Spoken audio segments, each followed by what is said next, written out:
to pay attention to. Join us at 5 a.m.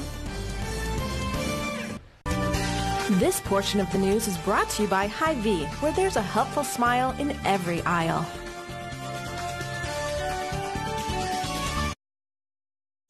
Now, from across the tri-states, this is KHQA Sports. Well, your 2015 Boys Basketball Player of the Year is now officially spoken for and officially set to be a Griffin guard at the collegiate level. I think it was a great fit for me. My overall goal is to go play overseas, and I think that the Division II level is really competitive, but I'll still be able to get some playing time. And I think it was just a perfect distance. I like the city. They have really good facilities, and their coaches and their family. I feel like I'm part of a family with them. It was a long process. It feels really good to finally make my decision, and I'm happy with my decision. I think that I thought through it pretty well, and overall it's a good process. Great. Now, aside from just Miles, there were pen strokes aplenty at Fort Madison today on official Bloodhound signing day from a range of different sports. I just really like their coaching staff and their basketball program when I went up for the visit. And the guys, we really clicked well when we sat in the locker room and talked about the school and stuff like that. And you know, it was just a really nice school. When I went up there, it felt like home. I mean, I met with some of the wrestlers, I met the coaches, I seen the wrestling room, and it just felt like a great fit for me and a way to continue my educational career and my wrestling career as well. Just like their coaches and stuff, the way they run their program. I knew it was a place, even, you don't want to think about it or anything, but if an injury were to occur or something like that, that's a place where I would feel comfortable. And I think that's a place where I can succeed and get on top of the podium. I have an opportunity to go in the preseason and try and get a starting spot as a pitcher in the starting lineup or as a relief pitcher on their squad for varsity. There are a few people ahead of me that I would have to beat out, but it's a good opportunity for me.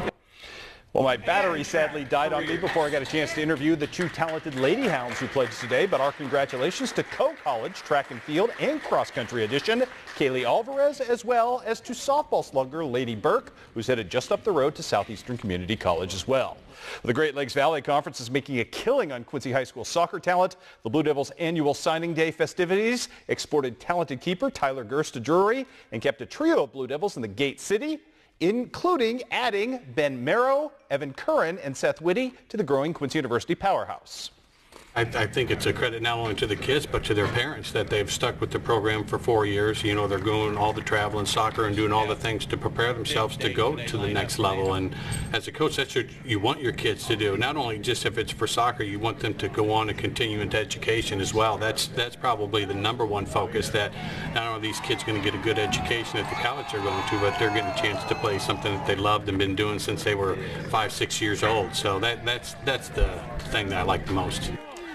Meant to say Gem City, not Gate City there. It's been a long week, everybody. Speaking of good news, though, on the signing front, next week, a couple of John Wood stars, homegrown in Hancock County, will make the next 2 years of their college basketball careers official. Former KHQA Player of the Year Paxton Harmon headed to Illinois Springfield. Brody Gronwald joining the vast collection of great John Wood players who have become players and really good ones at Missouri Valley. Let's do some track and field today. Quincy High Invitational. My man's all fired up for it. Look at him go, warming up to watch the shot put right here, fresh off a win in the disc that saw him top 170 on the day. Manning Plater with a good throw to start. However, it would be his teammate Nick Howard of Rushville Industry who set the early pace. Real struggles for Blaze Murphin from Illini West early on, but his last throw couldn't have been more magnificent. Right here, making good with the pressure on him. This kid is just flat a stud. Going to throw it to Buke next year. Real happy with that one. Over 50 feet. That's a pretty good mark to get the win today. How about the girls 100 meter? Big day for Maggie Schutte from Quincy High School.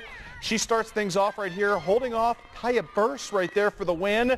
She won 2 hurdles events, 4 events overall. Big day as well in the high jump for Rushville Industries. Madeline Ward, who goes over 5'3" for the win there today. The boys side of things, Hannibal the Story, and this guy, 4x400 meter, Jerry McBride, football star, flat sprint right here as Hannibal's boys put up 191 points in the day to win the boys title. Girls title, here comes Maggie Schutte again right here, about to win the 300-meter hurdles. Girls win from Quincy High School today their own tournament title with a final of 178. Congratulations to both squads. Big one coming up for both squads in Hannibal. Mark Twain, Becky Thatcher on Friday night. Also today, congratulations to the Hannibal Pirate golf team. They win the NCMC today. 3 all-conference golfers led by Trevor Watson in the Clarence Cannon Conference. Macon is your team champion, followed by Palmyra and Centralia. Damon Dollins wins the medalist honors. Trevor DeHaan, Mr. Wilson from Palmyra, both with 81s on the day. And also a big win in soccer today for the Canton Lady Tigers as they win in double overtime. Kayla Merrill with your golden goal to help make that thing possible for Sarah Miller's team. Also today in softball, been a tough week for West Hancock here in the Gem City, not the Gate City, as Quincy